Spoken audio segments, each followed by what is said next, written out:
Bulldozer जनता party नया नाम है बीजेपी का। नमस्कार, मैं हूं पारिजात। आप सुन रहे रेडियो हिंदुस्तान और मैं आपके सामने लेकर आया हूं राष्ट्र धर्म का नया अंक जो जुड़ा है उत्तर प्रदेश के चुनावी परिणामों से और उत्तर प्रदेश के भविष्य से। उत्तर प्रदेश के राज परिवार पर विराजने वाले हैं वैरागी राजा। प्रारंभ हो गई है राज तिलक की तैयारी। उत्तर प्रदेश में बीजेपी की प्रचंड विजय ने इतिहास लिख दिया है। जी हां, भारत के उत्कर्ष की यात्रा अब अविराम हो गई है, जो ऐसा न होने पर यू टर्न लेने वाली थी। इससे पहले कि हम इस विकेट विजय की बात करें, हम पराजय की बात कर लेते हैं। अर्थात कल्पना कर लेते हैं कि यूपी हार जाते तो देश कहां जाता, रसातल में चला जाता देश। अगर यूपी हार जाते तो देश के रसातल में जाने का रास्ता तैयार हो जाता। यूपी देश का आत्मविश्वास है।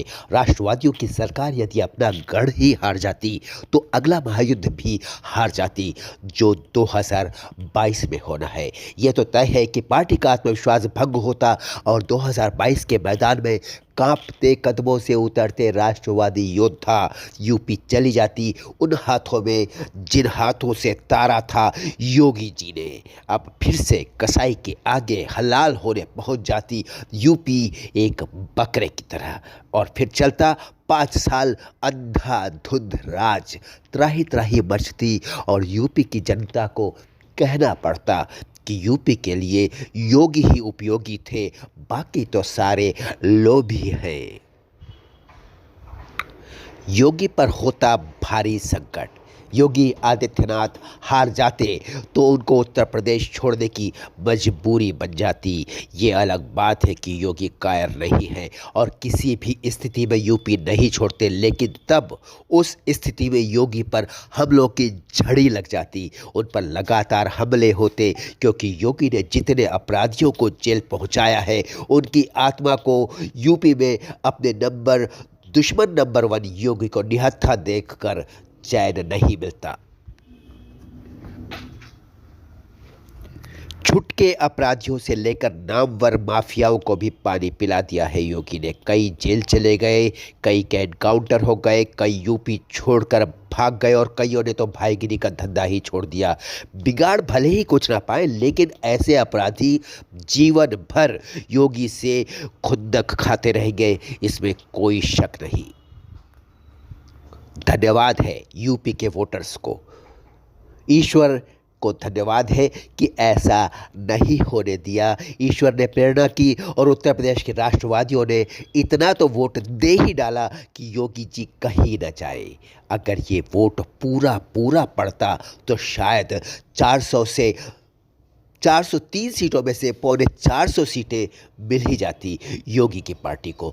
जिस तरह से योगी और मोदी के विरोधियों ने देश भर से वोटिंग के लिए सबको वापस बुला लिया और लाइन में लगाकर अपने झुंड के झुंड लोगों को परिवार सहित वोट करने उतारा, उसे देखकर लोगों के दिल धड़क गए थे और लगने लगा था कि इस बार फिर वही होगा जो हर 5 साल में होता आया है यूपी में। अर्थात बदल जाएगी यूपी की सरकार और योगी बन जाएंगे भूतपूर्व मुख्यमंत्री। लेकिन हुआ उल्टा, भूतपूर्व मुख्यमंत्री तो भूतपूर्व ही रहे और योगी आज भी सीएम है और आगे 5 साल भी सीएम रहने वाले हैं। बुलडोजर फैक्टर ने सबको रौंद डाला। योगी के बुलडोजर ने सबको रौंद डाला। यूं तो योगी ने एक प्रदेश नहीं जीता बल्कि सारा देश जीत लिया, लेकिन उन्होंने एक बार में कई जीतें साथ साथ हासिल कर ली है। योगी ने सपा को हराया है, बसपा को चित्त कर दिया है, कांग्रेस को धो डाला है और इन सब के साथ ही जातिवाद, कट्टरतावाद, आतंकवाद, गुंडावाद, अपराधवाद, वंशवाद सभी को रगड़ डाला। इन सब पर भारी पड़ गया योगी का बुलडोजर। योगी के बुलडोजर हर उस फैक्टर को रोध कर आगे बढ़ गए जो योगी की राह के रोड़े थे।